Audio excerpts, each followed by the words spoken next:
Just coming up to 25 to 9. Let's turn to the news this morning that Prince Charles and the Duchess of Cornwall are in Jordan at a refugee camp for people who've escaped from Syria. Quite an eye-catching trip. We're hoping to hear from the refugee camp in a few moments' time, but we're having communications difficulties. But let's turn to Nabila Ramdani, who's a freelance journalist and Middle East analyst and is here. Good morning. Good morning. This has a political side to it, plainly.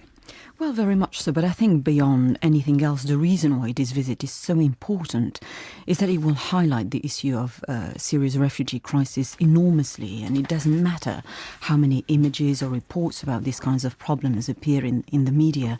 In the end, it's almost always an association with high-profile international figures, which raises them to the top of the news agenda, and that's precisely what the visit of the royal couple is aimed for. But does this visit, do you think, is it intended that it raises more funds and puts the focus on these people who are often in really awful conditions and have suffered so badly so recently, and as we were hearing separately in the programme, so many of them children? Or does it do a wider thing as well? Does it say to the outside world, to the Russians indeed, who've sent 2 ministers to London today, look, we've actually got to do something?